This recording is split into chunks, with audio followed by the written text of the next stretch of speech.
let's go ahead and look at our favorite local media source for some hyperlocal real estate news. So we're going to go to the eastsiderla.com. Our dear comrade, colleague, Jesus Sanchez, has been putting this out for, gosh, man, I don't know how long, but he is dedicated to the East Side. At least 10 years. I would guess 15. You are kind of what's that Verizon commercial where the two families are next to each other and one has great reception and the other side they're like stuttering as they talk. That's so. So I'm stuttering. Is that what you're saying? Well, before you were. Now you seem just fine. So that's good. All right. Maybe it cleared up. The East Sider. Let's see. I don't know why it's not coming up. Let's see. It's the East Sider LA. There. Yeah, I put that in. So, all right. Well, here we are, guys. Jesus Sanchez, publisher and journalist, bringing us all the freshest news, and his team there, really, on the East Side or Northeast LA. So, let's go ahead and we'll roll over to the real estate section, dear, and they talk about development and some other things here. Normally I curate a little bit more, but here we are. Let's go look. Let's see here. Ghosts Star buys an Atwater for $2.4 million. So let's take a look at that. Let's see. An Atwater Village real estate broker is sold. Oh no.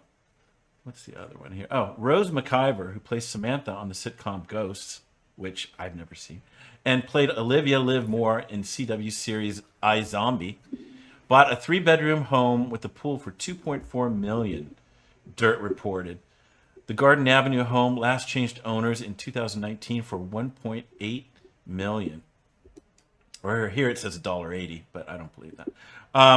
So yeah, if we look, there's Rose and her glorious home. Gosh, man, is that a record for Atwater? I almost want to say it is. So 2.4 million, 1936 built, specs 1,736, 3-bedroom, 2-bath on 0.15 acres. And there it is. Wow.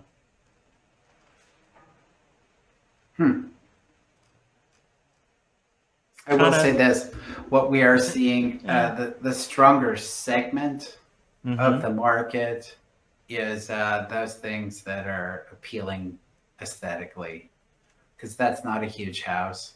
It's not the best street in Atwater. Right. It doesn't. I'm not saying it's not great, but 2.4 million. What are the expectations there? But it looks like the finishes are pretty nice, and But I have to say, the first photos, I was kind of ho hum about it. Yeah, I get it. It's kind of I get it. Wow. Oh, one of the comments here: 2.4 million in Atwater is criminal. Yeah, and at 1,600 square feet, which is a very livable house, but it's not huge by any means. Yeah.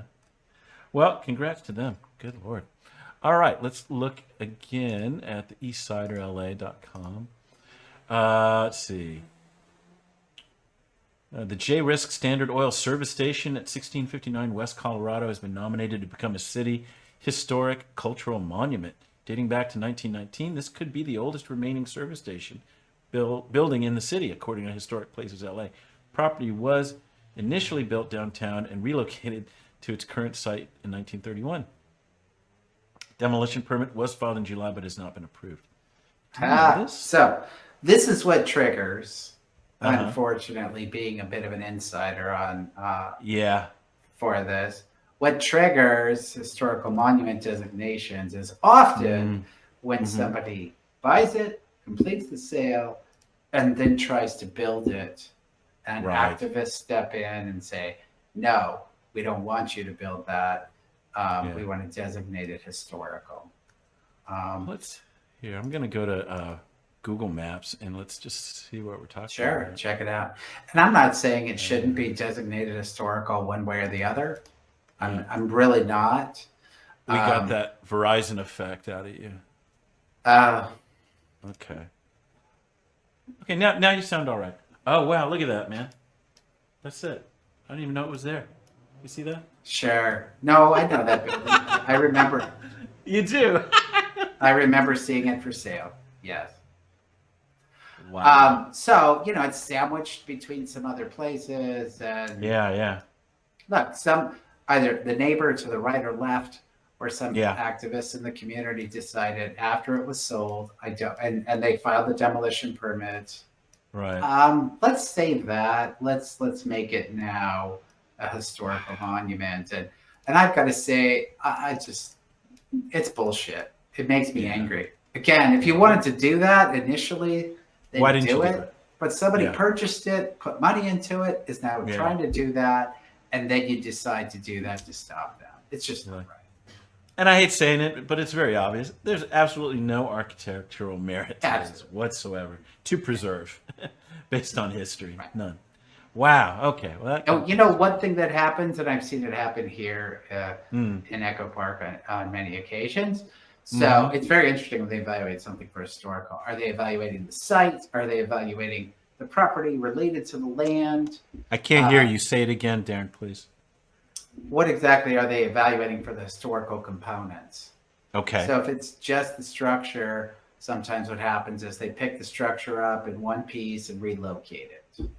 And most developers, maybe not initially willingly, but eventually willingly, will pay to do that. They just need to find somebody who has a vacant piece of land who will accept the structure.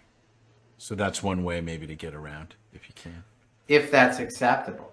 If they're trying to designate it, or will concede to that. I mean, I don't know how much, once the engine's running, how much is left in the hands of those who are filing it and the activists compared to the historical designation department, and what they think is sufficient.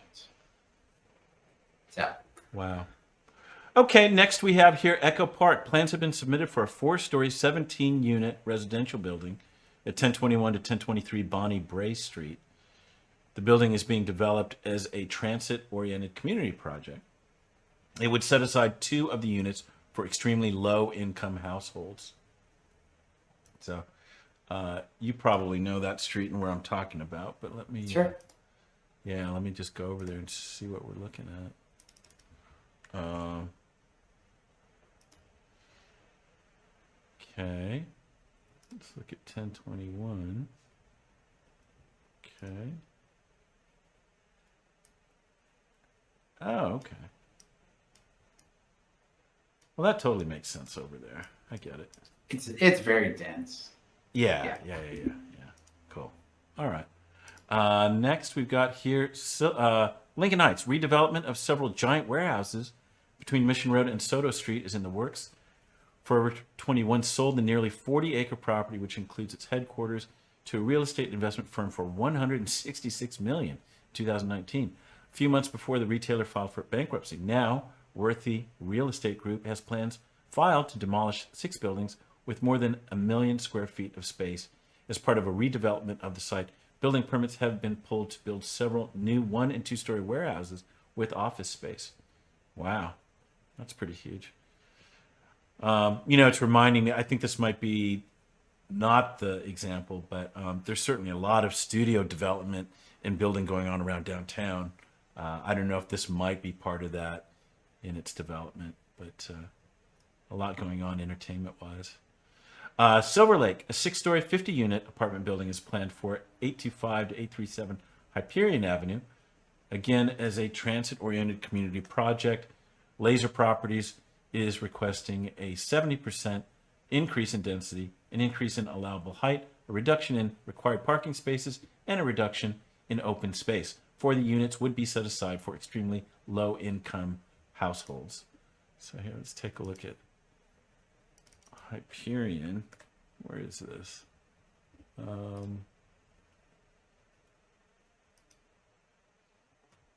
Oh, it's over there. That's a nice little neighborhood. It's really going to change it.